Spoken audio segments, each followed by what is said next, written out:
Hello.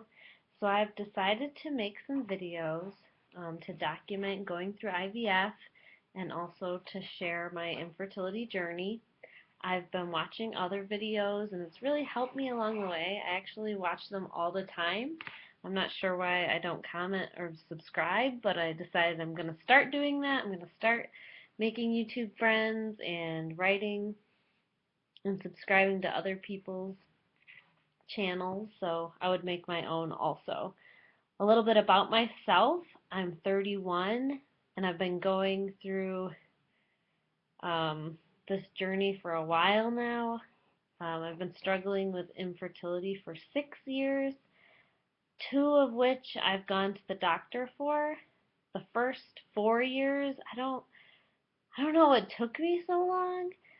I just was in denial, I think. I thought if I just tried this or got a clear blue monitoring so I knew when I ovulated that would work. I tried some pretty crazy things and none of which worked. I actually even went to the doctor my second year, but they messed up my appointment and they're like, we can't see you and the next appointment is a month. And I was devastated. So I started crying and I'm like, forget it. I don't need the doctor anyways. I'll be able to do this on my own. I should be able to do this on my own. And I didn't and I couldn't. So I've been going to the doctor for 2 years and I've gone through 6 IUIs, all medicated.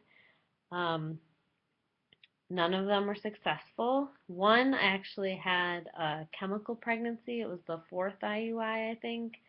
It was a horrible experience. I thought I was pregnant. I peed on a stick and it said positive. It was really faint, so I was a little like, ooh, I don't know. But I peed on a stick every morning and it got darker, so I felt more sure of it. And then I went and got my beta and it was 50. And they said that's kind of low, but if it doubles, you should be all right. So then I got another beta and it did double, so I was just so happy. I was like, I can't believe after what year was that? I don't know. 4 years of infertility that I'm finally pregnant. And then I went for the next beta, and this was bad because I took the phone call while I was at work. Answered the phone from the doctor, and I'm a teacher, and it was the middle of class. But I was so excited to hear what the numbers were because I was sure they were going to be good. But I answered the phone and they're like, we're so sorry.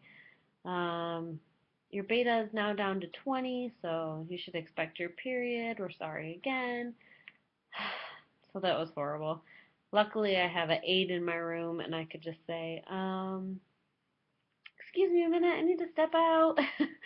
So I ran across the hall into the closet, shut the door, locked it, turned on the light, and was crying at work. I shouldn't answer those phone calls at work, but I really just can't help myself. Um, so that's a little bit of my background. And then after 6 IUIs, my insurance no longer covered anything infertility, which stinks. So I was like, okay, how am I going to afford IVF? I do not have that much money. I don't have good credit to even get a loan for that much money.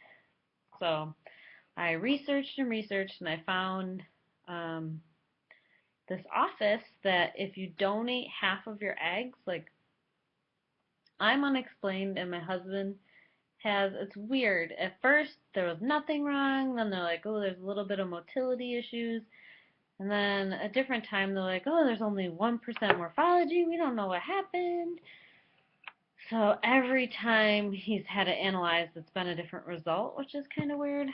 Sometimes it's okay, sometimes it's not. And no one's ever really explained that to me. But anyways, found this place so I got accepted and someone picked me as a donor. So I'm going through IVF and I'm going to donate half of my eggs. I've done all the stims. I didn't record any videos throughout that. It was kind of awful. I was just uncomfortable. I had family visiting, were very supportive, but I felt uncomfortable and bloated and I could feel my ovaries. And yesterday was my egg retrieval. And I thought I was going to get, like, I had 17 follicles, and I read, you're not going to get as many eggs as you have follicles. So I'm like, okay, 14 would be great. But I got 10, which is good.